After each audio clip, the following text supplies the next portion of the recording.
안녕하십니까, 윤기만입니다. 최저 시급을 15,000원까지 인상해야 합니다. 왜 그런지 한번 들어보시죠.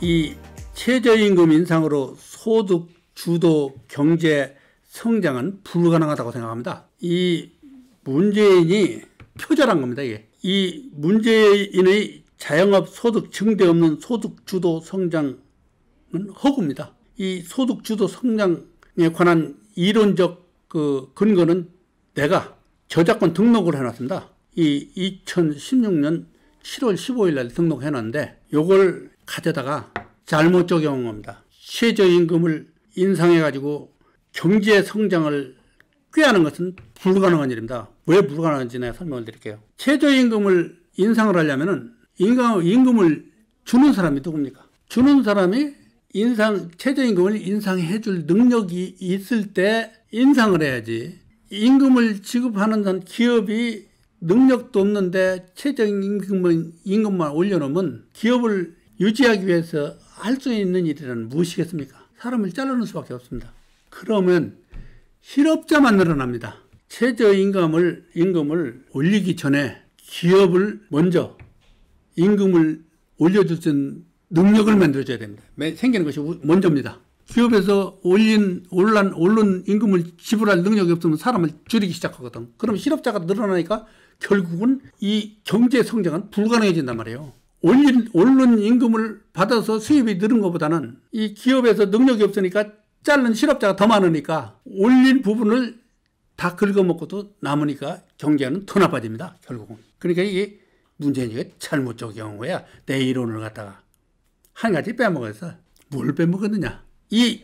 여러분도 아시겠지만 최저임금 근로자를 고용하는 것은 거의 다 자영업입니다. 중소기업만 돼도 최저임금으로 근로자를 고용하는 기업은 없습니다.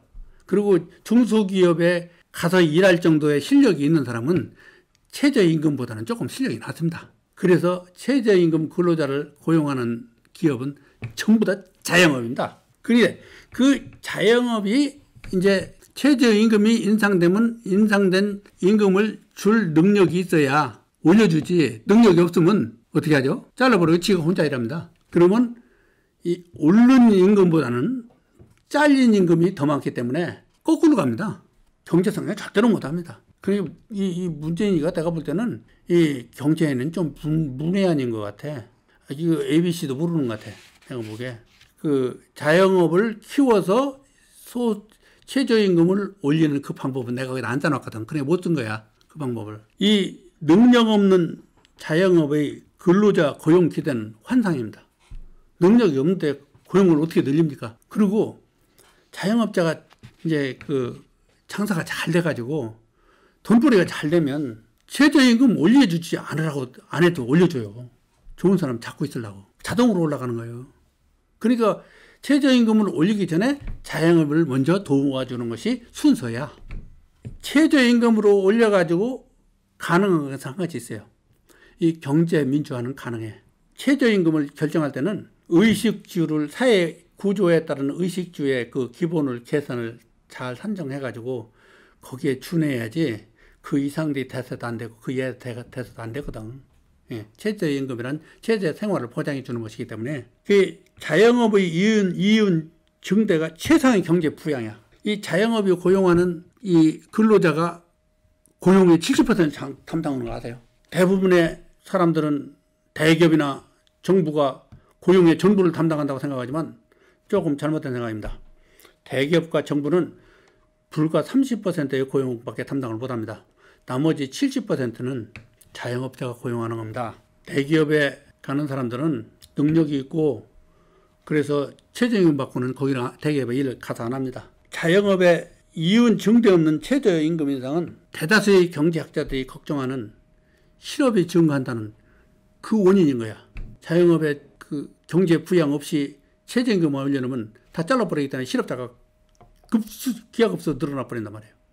그렇기 때문에 경제가 더 나빠져. 최저임금을 안 올릴 때보다. 그래서 선순위가 있어요. 최저임금 올리는. 정부는 자영업 지원에 최선을 다해야 돼. 최저임금 올리기 위해서. 자영업의 능력을 길러줘야 되니까. 최저임금을 줄 만한 능력을 길러줘야 되니까. 예를 들면 세제 혜택을 줄여주고 자영업 육성 정책을 만들어서 시행을 하고 지속적인 지원 정책을 수립을 하고 지속적인 창업 경영 교육을 실시하고 해서 자영업을 육성하는 것만이 고용을 늘리고 최저임금을 안정화시킬 수 있는 최선의 길이야. 그런데 이 자영업을 우습게 본단 말이에요. 정부가. 기업 규모가 적으니까 또 개개업에서도 정부에서도 일반 국민들도 자영업을 우습게 본단 말이에요. 어떻게 보면 신경도 안 써. 아까도 얘기했지만 근로자 고용의 70%는 자영업이 담당한다니까. 또 보세요. 세계적인 기업들 보세요. 아마존 같은 거, 마이크로소프트 같은 거, 애플, 페이스북 이런 거 다 지금 현재 세계적인 기업 아닙니까? 이 사람들이 어디서부터 시작한 건지 아십니까? 자영업부터 시작했습니다. 1인 기업이에요. 이것들이 다 1인 기업이 커진 거예요. 이 아마존 같은 친구는 저희 마누라가 작가였었거든요. 작가에서 쓴 책이 안 팔리니까 흔책으로 그냥 인터넷에서 저희 컴퓨터에 올려가지고서 팔기 시작하다가 이게 아마존이 창설이 된 거예요. 빌 게이츠도 그 스티브 잡스도 다 그라지 자기 집 차고에서부터 시작한 거예요. 이거 애플도 마찬가지예요. 애플 저희 스티브 잡스도 마찬가지. 이 페이스북도 마찬가지. 다 쟤네들 그 컴퓨터 한 대 놓고 혼자 시작한 거예요. 저게. 그 자영업을 이렇게 육성을 하다 보면 이런 기업들이 만들어진다 이겁니다. 세월이 가면. 그 자영업 모든 기업은 다 자영업으로부터 시작하는 거예요. 옛날에 별거 있습니까? 정주영이도 한국에 그 내놓으라는 정주영이도 그 쌀장사부터 시작했어요. 쌀 배달부터. 그 한국의 삼성의 그 원조인 그 이병철 그 삼성상해부터 시작했습니까? 자영업. 삼성상해 뭡니까? 자영업이지.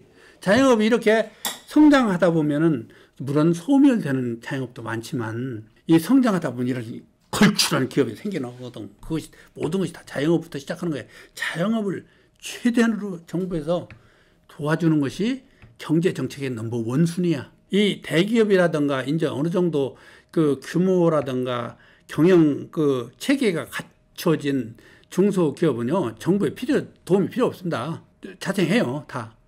자영업은 자생할 능력이 없어. 자영업 실물 경제가 부양되면 최저임금은 자동으로 인상이 돼.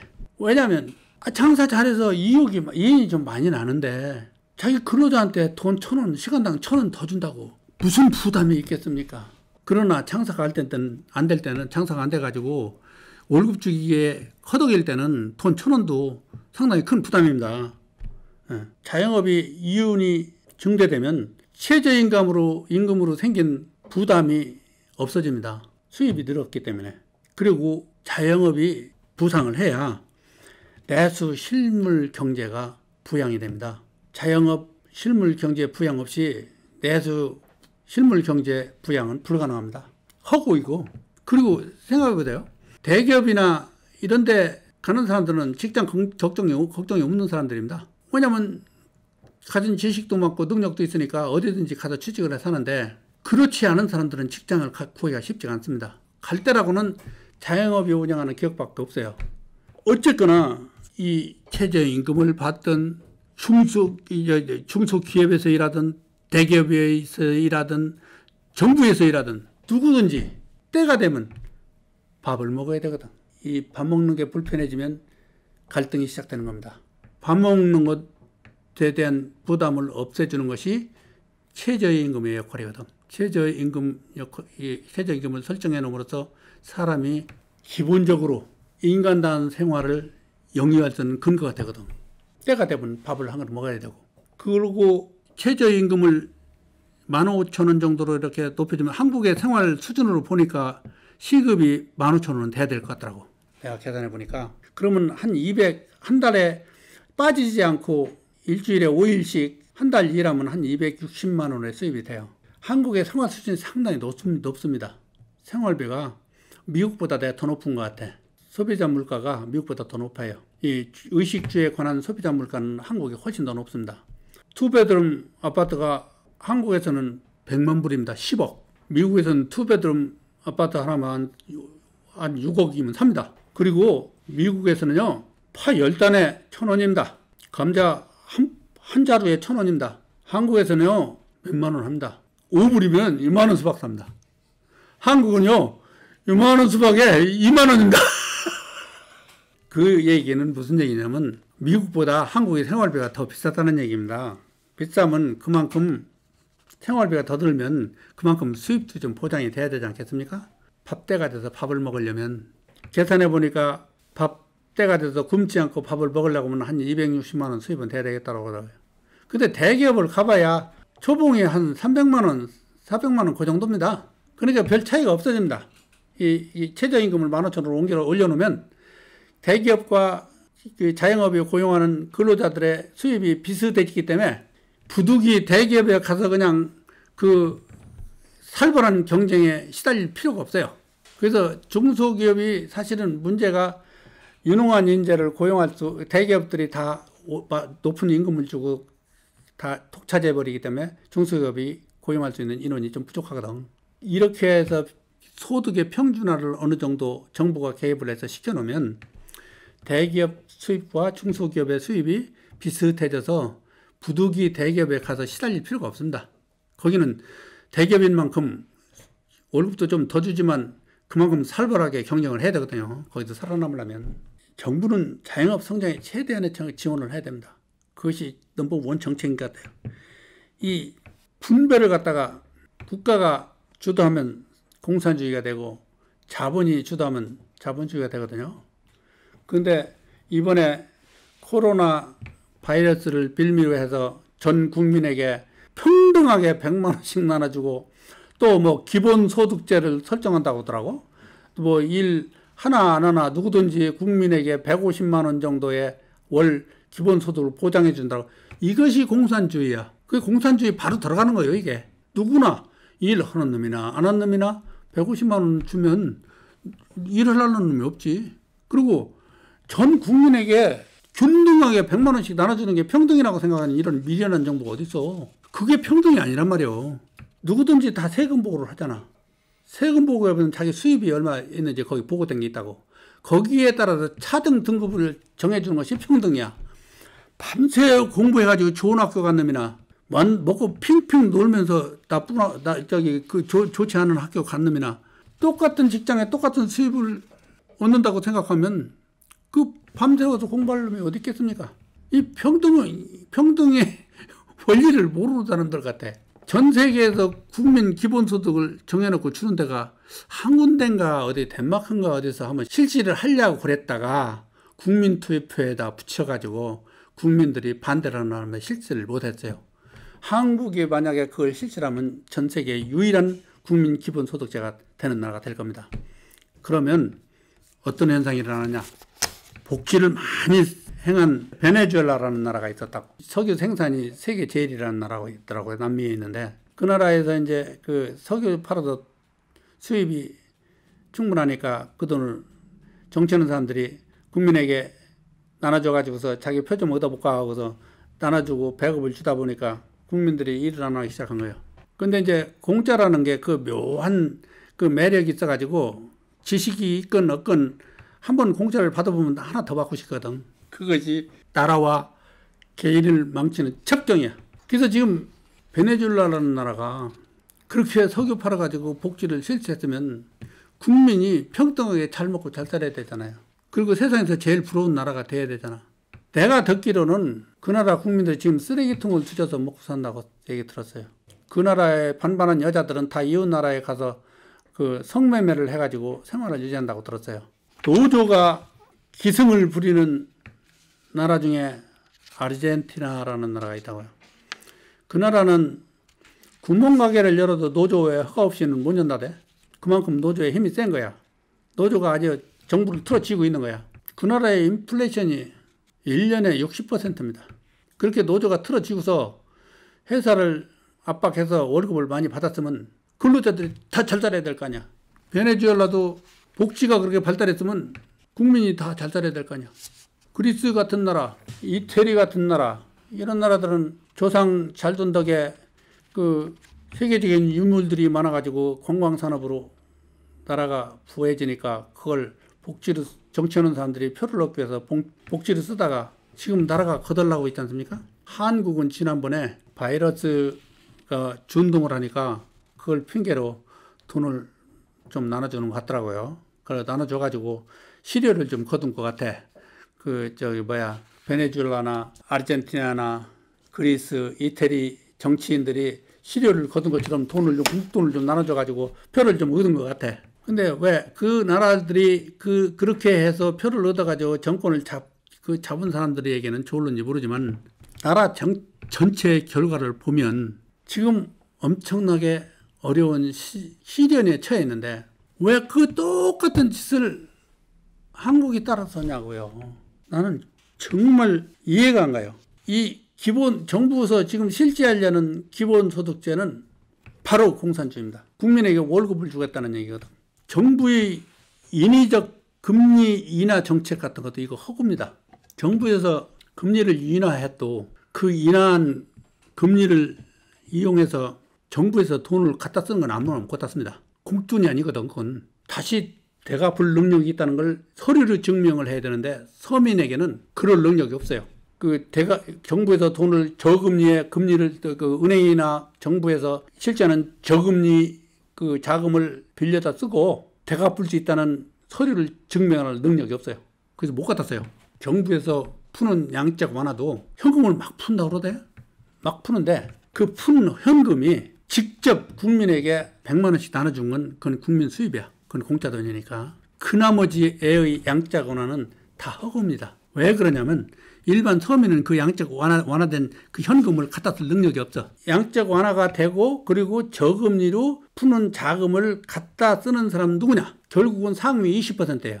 그 사람들은 그걸 서류로 증명할 능력이 있거든. 내가 이 돈을 저금리로 갖다 쓰면 내가 이렇게 해서 대갚겠다는 그 서류를 증명을 해내거든. 그러면 결국은 그 혜택이 다 상위 20%로 돌아가가지고서 빈부의 격차만 더 벌어지는 거야. 국민 전체 100만 원씩 나눠줘가지고서 100만 원이 얼마나 갖고 있냐고. 한 달 생활비도 안 되잖아요. 그럼 다음 달 생활비는 어떨 거냐고.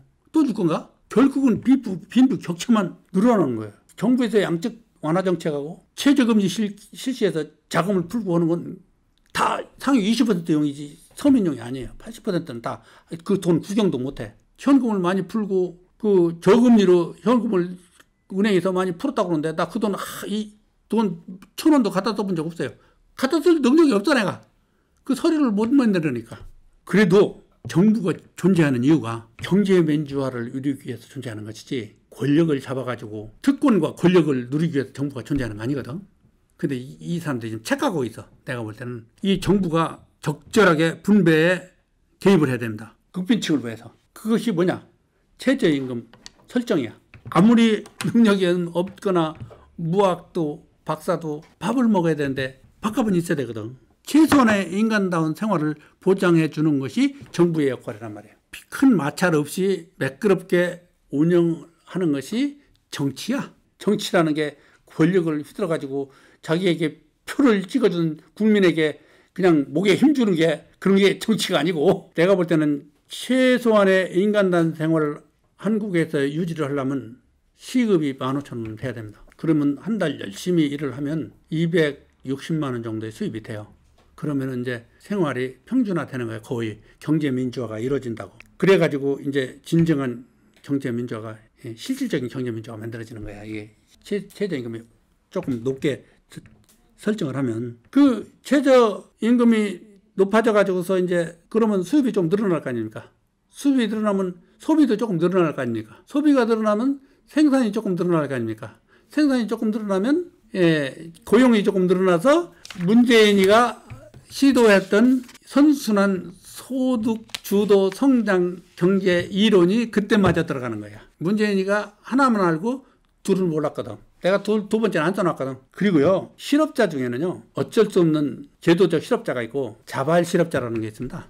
일하기 싫어서 안 하는 사람이 있는데요. 자발 실업자는 도태돼야 합니다. 정부에서 도와주면 안 됩니다. 근로는 헌법적 의무입니다. 그 헌법에 보면은, 헌법 32조 2항인가 보면은, 모든 국민은 근로의 의무를 진다고 되어 있다고. 그 근로 의무를 지지 않는 것은 헌법 위반이야. 정부에서 자발 실업자까지 지원하는 것은 또 하나의 자발 실업자를 만드는 거야. 베네수엘라처럼 아르헨티나처럼 이 헌법적 의무를 저버린 자발 실업자의 인권은 제한돼야 됩니다.